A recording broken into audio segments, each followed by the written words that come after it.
Oi, gente. E aí, tudo bem com vocês? Vamos dar continuidade ao nosso conteúdo aí de Revolução Russa. E hoje nós vamos tratar aí do contexto russo, né, o governo czarista. Vamos falar da Rússia pré-revolucionária. Vamos falar dos movimentos, né, que surgiram, dos partidos que se organizaram, das lideranças revolucionárias, da divisão, né? Bolcheviques, mencheviques. Vamos falar também dos conflitos, as guerras que aconteceram aí nesse contexto antes da Revolução, que deixaram a Rússia numa grave crise, né? E que acabou por agravar a situação de um país que já estava passando por dificuldades em ambos os setores, setores econômicos, setores sociais, né, fome, condição dos trabalhadores, desigualdade social gritante. Então as guerras vieram para agravar, né, que a gente vai falar sobre a guerra russo-japonesa e a entrada da Rússia na Primeira Guerra Mundial, tá bem? E aí nós vamos falar até a nossa página 69, deixando para a semana que vem. Ó, não repare que o Frodo está agitado, ele começa, ele fica aqui do Frodo. Shh. É isso, gente. O estúdio de gravação bomba aqui em casa. Enfim, né? Mas eu gosto disso, do improviso. E aí, para a semana que vem, nós vamos falar sobre o governo de Lenin e sobre o governo de Stalin. Aí a gente fecha o capítulo de Revolução Russa. Vou deixar para vocês também uma outra videoaula ali de um canal bem interessante, né, como sugestão, quem quiser assistir, ajuda bastante na compreensão do conteúdo, tá? Vamos lá. Então vamos falar sobre o contexto russo, pré-revolucionário, vamos falar sobre o governo czarista, a sociedade, a economia do país, vamos falar sobre a realidade do país antes da revolução, tá? E eu vou deixar para vocês lá no post um arquivo de PowerPoint que está bem didático, né, que eu encontrei, né? E ele vai ajudar a gente nesse resumir e colocar o conteúdo de forma bem objetiva. Vamos lá. Bom, falando da Rússia antes da Revolução. A Rússia, gente, é um país de dimensões assim continentais, né? Tanto que o território do país, nós temos a Rússia europeia e também temos a parte asiática do país. É um país que tem em medidas, né, ele tem de largura 10.400 quilômetros por 4.800 quilômetros. Então, é uma extensão territorial imensa. A população do país, em 1897, era de 128 milhões e 200 mil habitantes. Então, é uma população de um país que cresceu rapidamente, né? E 45% dessa população era de etnia, origem russa, eslava, né? Etnia eslava, tá? 93,4% da população, é quase a totalidade da população da Rússia, vivia na parte europeia da Rússia, tá? Que vocês vão ver aí no slide que eu vou mandar para vocês, né? Como é que estão esses dados dispostos, tá? Dentro da Rússia existiam mais de 100 diferentes grupos étnicos, tá? Então tinha a etnia eslava e mais de 100 outros grupos étnicos com sua cultura, sua língua, suas tradições. E nós vamos ver que por esse fato, né, por a Rússia ter um governo autocrático, autoritário dos czares, né, que é a abreviação de César, né, que eram imperadores como imperadores romanos.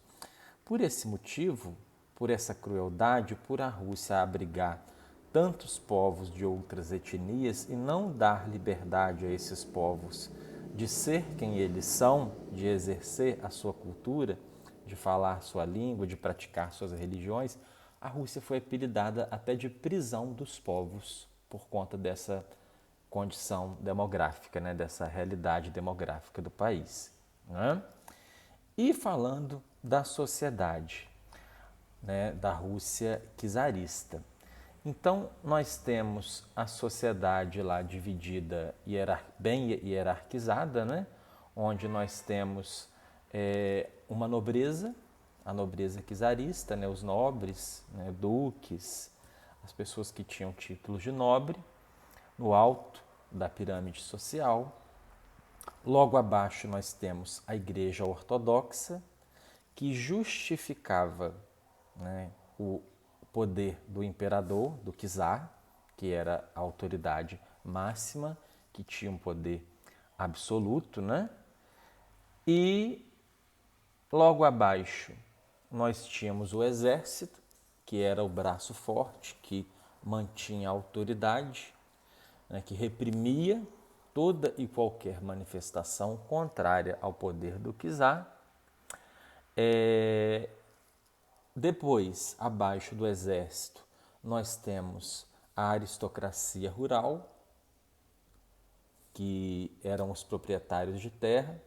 Lembrando que 80% da população da Rússia vivia na zona rural, maioria analfabeta, vivendo em condições miserabilíssimas, e muitos ainda vivendo em regime de servidão, que era praticamente aquela herança do feudalismo da Idade Média, pessoas presas à terra.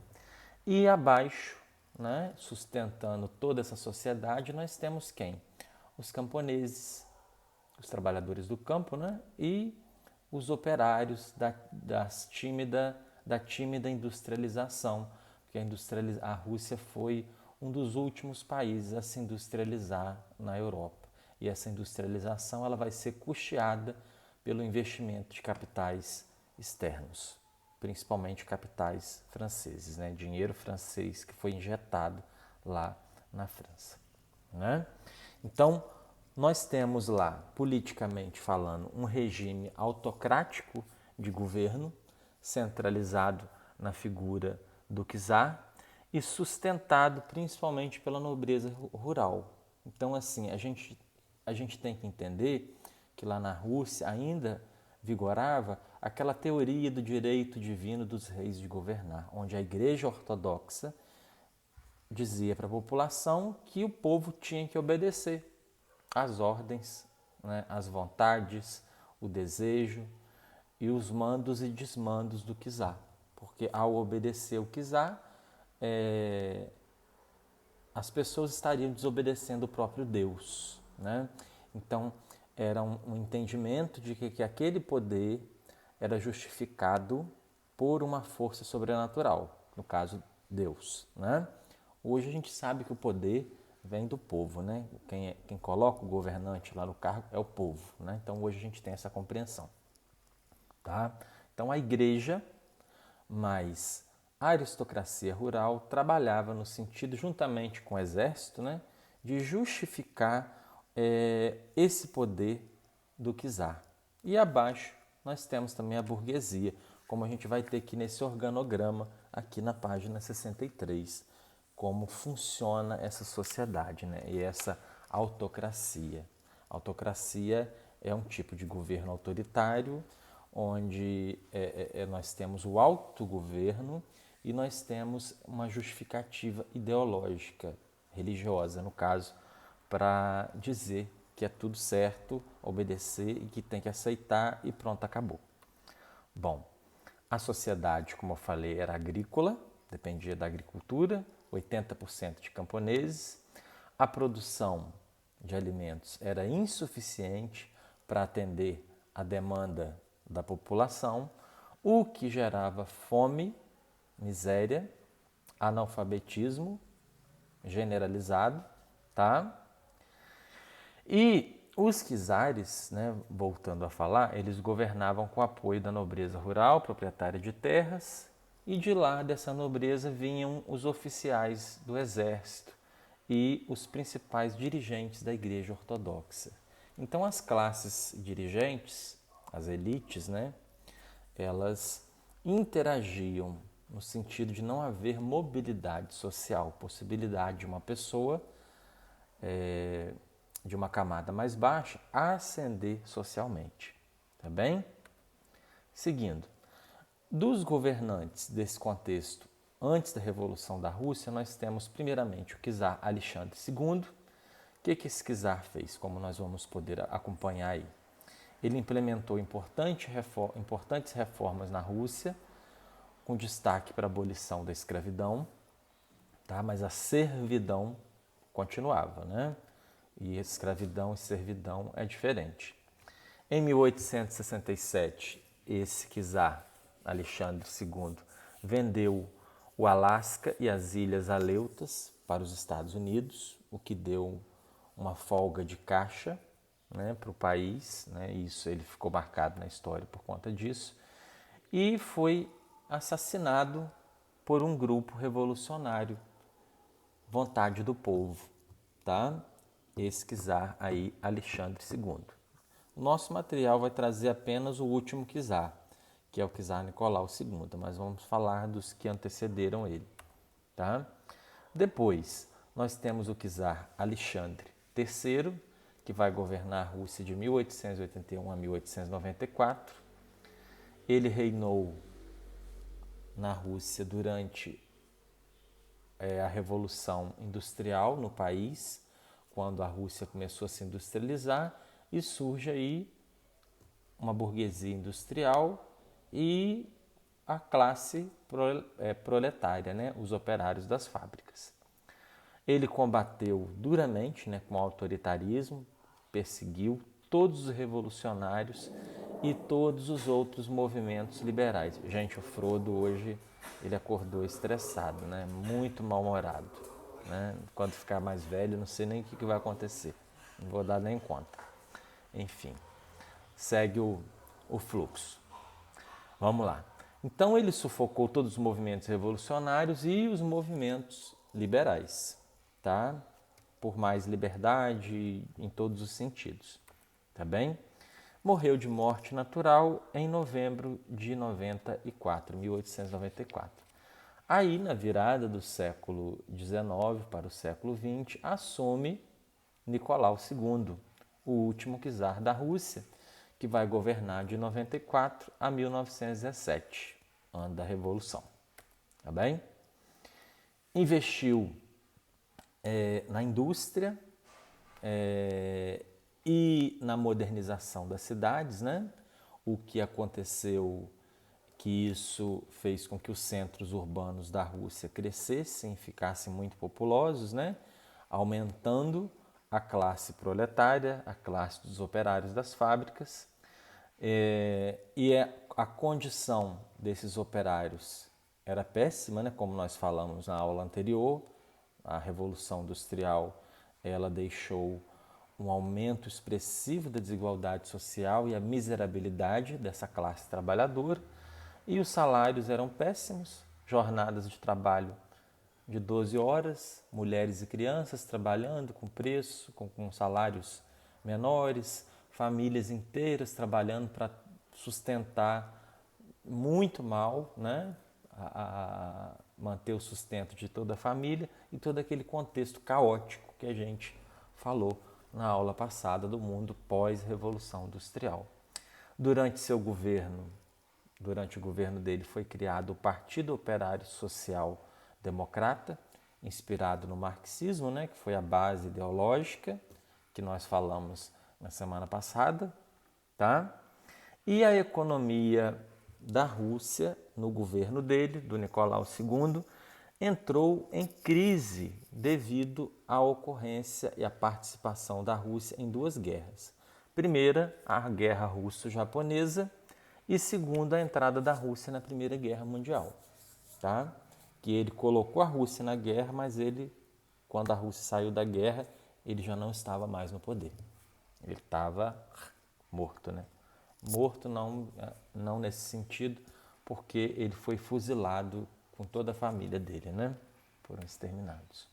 Bom, falando então do Partido Operário Social Democrata Russo, né? De orientação marxista-socialista, tá?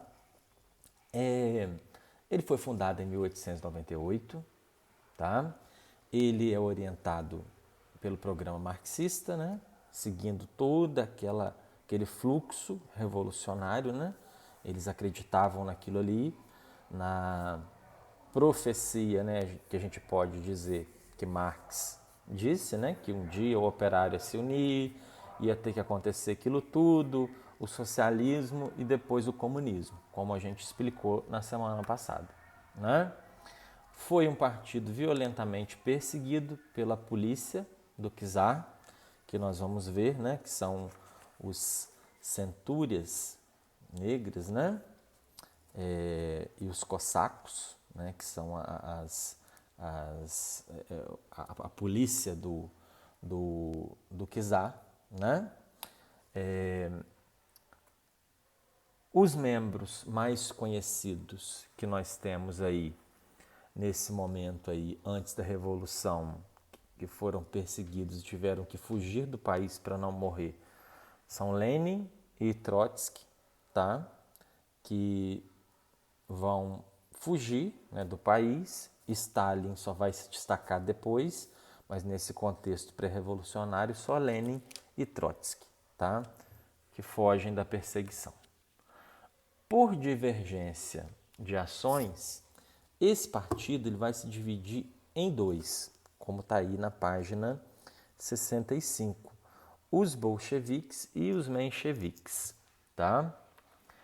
Os mencheviques, traduzindo do russo para o português, eram a minoria.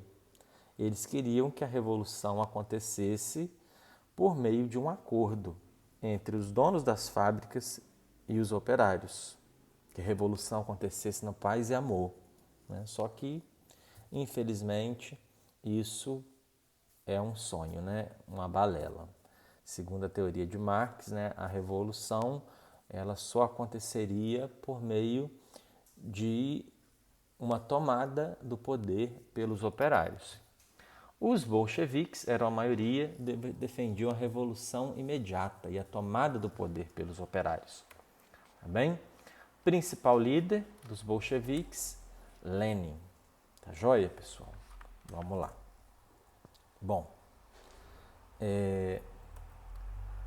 falando das guerras, aí agora, que geraram o contexto de crise, né, da Rússia, nesse contexto pré-revolucionário, né?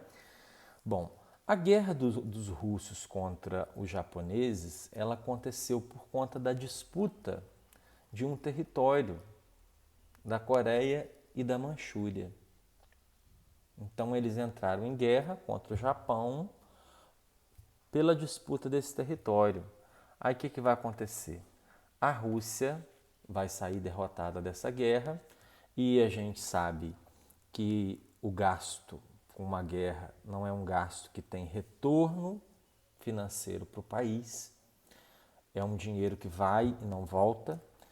E pensem numa Rússia onde a maioria da população passava fome, baixos salários, gastar com guerra, né? População analfabeta, tanta coisa mais urgente para gastar, para melhorar a condição de vida das pessoas, o governo vai e gasta com guerra. Isso gerava muita revolta, muita indignação na população, tá? Então os russos são derrotados, perdem os territórios e, influenciados, endividam-se e pioram ainda mais a condição do país, tá? A derrota agrava a insatisfação popular. Várias derrotas, né, aconteceram, várias revoltas, nesse momento. Entre elas, a revolta dos tripulantes, né, do encoraçado Potemkin, que é o navio, né? Os marinheiros tomam esse navio em revolta, em indignação pelos rumos que o país estava tomando, pela forma como o czar estava tratando essas situações do país, tá? E surgem aí, nesse momento, nesse contexto pré-revolucionário, os sovietes, né, os primeiros sovietes, que eram conselhos de operários, de profissionais liberais, que eram formados, às vezes, por cidades, dependendo do tamanho da cidade, cada bairro tinha o seu soviete, né, se fosse uma cidade muito grande. E eram locais onde os operários, as pessoas pobres, pessoas esclarecidas, pessoas com consciência crítica formada, as pessoas iam lá para debater, né, para discutir o que era melhor para os rumos da comunidade. Né? Então eram locais onde as pessoas tinham voz, tinham espaço para falar, né? Para colocar suas angústias, as suas indignações, aquilo que essas pessoas precisavam e o que elas almejavam para o país, né? Bom, as revoltas foram sufocadas nesse contexto aí, antes da guerra, e os sovietes foram dissolvidos, né? Nesse contexto aí, antes da Revolução. Tá bem? Bom, e aí, no ano de 1905, acontece o episódio que ficou conhecido como Domingo Sangrento.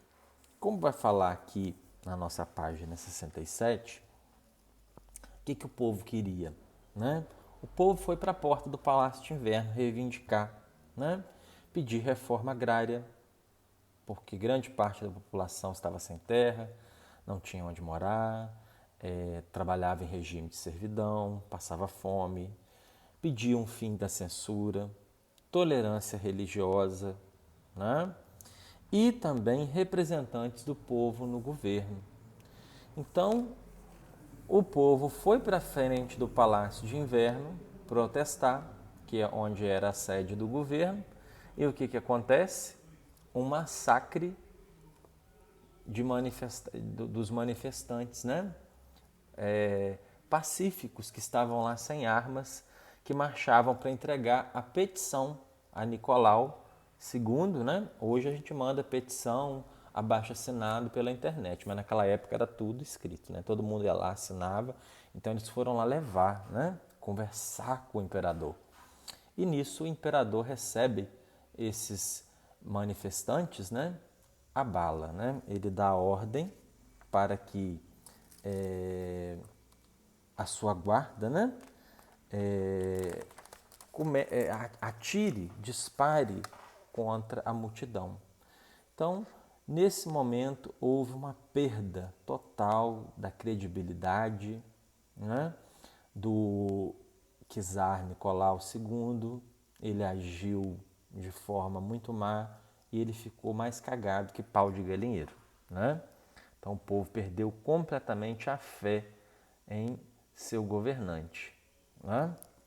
E aí, o povo, nesse momento, né, pediu que o czar convocasse a Duma, né, o povo se revoltou, né, e, no entanto, o czar não atendeu às reivindicações. Né?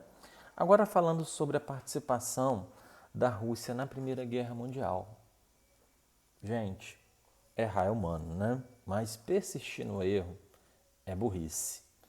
O país já estava todo endividado, todo no vermelho, participou da guerra contra o Japão, perdeu, o povo passando fome, sem trabalho, povo analfabeto, sem educação, sem escola para as crianças. Aí o que o czar faz? Dá outra cagada no pau, quer dizer, fica mais cagado, né? Que pau de galinheiro, na verdade. Caga mais o pau do galinheiro dele.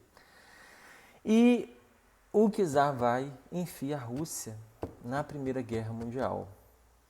Só que assim, antes de falar dessa entrada da Primeira Guerra Mundial, a gente tem que entender que o movimento de 1905, ele foi um ensaio, né, onde o czar disse que iria mudar, falou, olha, eu prometo ser bonzinho, prometo convocar a Duma, vou fazer isso tudo que vocês estão querendo. Aí quando o povo desarmou, né, quando o povo baixou a guarda, ele mandou perseguir, prender todos os líderes e desarticulou o movimento, né? Ele fez tipo, pegadinha do malandro, não vou fazer nada. Então, pessoal, em 1905 acontece o que? O ensaio geral da Revolução, que mesmo não tendo conseguido alcançar os objetivos, o povo percebeu o seu poder de articulação, né? O poder de mobilização. Então, nós temos a força. Então, aguarde, czar, que o que é seu está guardado. Né?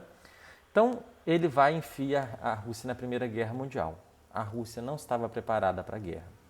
Não havia suprimentos suficientes, né? Alimentos, armas, roupas para os soldados. O exército estava completamente despreparado, mal organizado. Tá? Os soldados não tinham motivação alguma para lutar, né?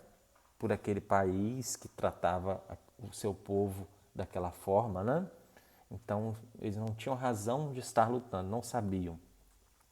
Em 1915, o próprio czar Nicolau II assumiu pessoalmente o comando das tropas russas, tá? O exército russo perdeu a confiança do czar depois de uma série de derrotas, por conta das condições que a gente listou anteriormente. O czar II e seus ministros exerceram uma má liderança e organização diante da guerra. E a guerra tornou-se impopular, porque o povo estava com fome, né?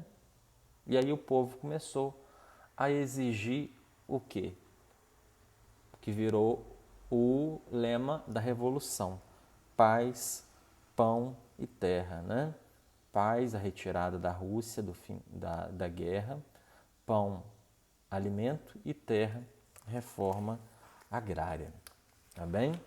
Então, acontece aí, né, nesse momento, que os sovietes se reorganizaram. Né? Ó, aqui na página 68 vai falar o seguinte, ó, diante disso, iniciou-se uma onda de protestos que sacudiram o país em fevereiro, março, no calendário gregoriano, né, da Europa Ocidental, de 1917, em Petrogrado, atual São Petersburgo. Foi organizada uma passeata por mulheres e operários. Os militares que deveriam reprimir a manifestação acabaram juntando-se a eles. O governo não tinha controle da polícia, dos soldados e da população. Gente, eu estou lendo aqui na página 68, o último parágrafo. E virando aqui para fechar na página 69. Os sovietes reorganizaram-se, ampliando a pressão contra o governo. Em 27 de fevereiro, os soldados e os operários ocupam a fortaleza de Pedro e Paulo. Libertaram os prisioneiros, saquearam o arsenal, tomando fuzis e munições. Em meio a toda essa pressão sofrida pelo czar, Nicolau II abdicou de seu trono e iniciou-se o processo revolucionário, que iria transformar completamente as estruturas políticas, sociais e econômicas da Rússia. Era o prelúdio da Revolução de fevereiro de 1917. Só para fechar, lembrando a vocês, né, que é o que eu já falei em outras ocasiões, que a Revolução Russa ela é considerada uma das maiores contradições da história. Por quê? Porque ela promete uma coisa e cumpre outra, né? Mas isso nós vamos falar mais para frente, tá? Então, ó, devido ao fracasso da Primeira Guerra Mundial, houve um levante espontâneo dos camponeses contra o czar. Eles protestaram contra a escassez de pão, com greves nas indústrias, paralisação dos bondes e quebra de vitrines, acenando bandeiras vermelhas com dizeres abaixo a guerra. Em março de 1917, sem apoio do exército, o czar foi forçado a abdicar e um governo provisório foi estabelecido. Lenin acreditava, que Lenin era o líder, né? Que este governo provisório era fraco e não imporia o comunismo à Rússia. E aí, em outubro de 1917, Lenin lidera um levante armado contra o governo provisório e assume o controle da Rússia para torná-la um país comunista. Mas isso aí a gente vai falar já na próxima aula. Tá bem, pessoal? Até já, fiquem bem e se cuidem.